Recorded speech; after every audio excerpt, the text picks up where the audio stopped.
بسم اللہ الرحمن الرحیم۔ جی میں آپ کا دوست محمد سعد، امید ہے آپ سب لوگ خیر و عافیت سے ہوں گے۔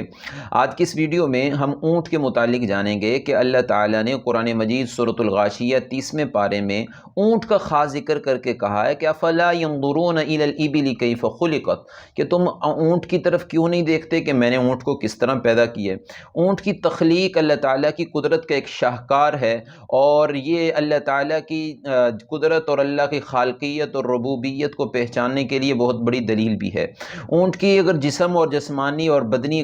کیفیات اور مختلف اعضاء کو دیکھا جائے تو یہ باقی جانوروں سے بہت مختلف ہے۔ اونٹ کی آنکھوں کے متعلق اگر یہ کہا جائے تو اونٹ کیونکہ صحرا کا جہاز ہے اور صحرا میں چلنے والا جانور ہے، تو صحرا میں گاہے بگاہے بار بار صحرائی طوفان آتے ہیں، ریگستان میں طوفان آتے رہتے ہیں، تو ان طوفان میں آنکھیں کھول کر دیکھ لینا بہت بڑی بات ہوتی ہے۔ ریت اور مٹی اس مقدار میں اڑ رہی ہوتی ہے کہ بندے کے لیے آنکھیں کھولنا ناممکن ہوتا ہے، لیکن اونٹ کی آنکھ میں اللہ تعالیٰ نے ایک ایکسٹرا یہ چیز رکھی ہے کہ اس کی آنکھ میں ایک ایسا غلاف ہوتا ہے، ایک ایسا پردہ اور جھلی سی ہوتی ہے کہ جب وہ ریت چلتی تو وہ جھلی کو سامنے کر لیتا ہے، جس سے اس کو نظر بھی پوری طرح آتا ہے اور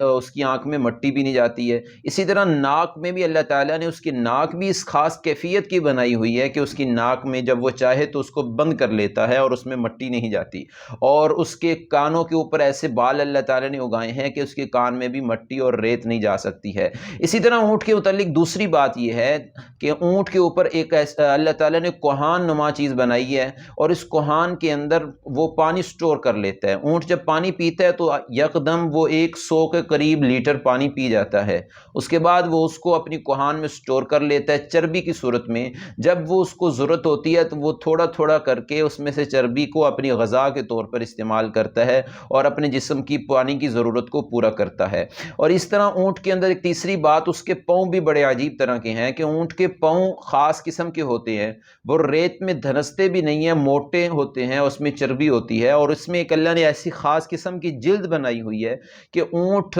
سخت تپتی ہوئی ریت کے اوپر، جس کے اوپر ہم انسانوں کا پاؤں رکھے تو وہ جل جائے پاؤں، اس ریت پر بھی آرام سے بغیر اس کے پاؤں جلے وہ اس پہ چلتا ہے، بلکہ کئی کلومیٹر سفر کرتا ہے۔ اونٹ طاقتور بھی بہت زیادہ ہوتا ہے کہ یہ اللہ تعالیٰ کی قدرت ہے کہ اللہ تعالیٰ نے اونٹ کو بہت طاقت دی ہے۔ کہا جاتا ہے کہ اونٹ 400 سے 600 کلو وزن تک اٹھا سکتا ہے، اور وہ بھی بیٹھا ہوتا ہے اور اس پہ وزن لادا جاتا ہے، اور جب یہ اپنے گھٹنوں کے بل اٹھ جاتا ہے، یعنی کہ اس میں اتنی طاقت ہے کہ یہ 400 کلو وزن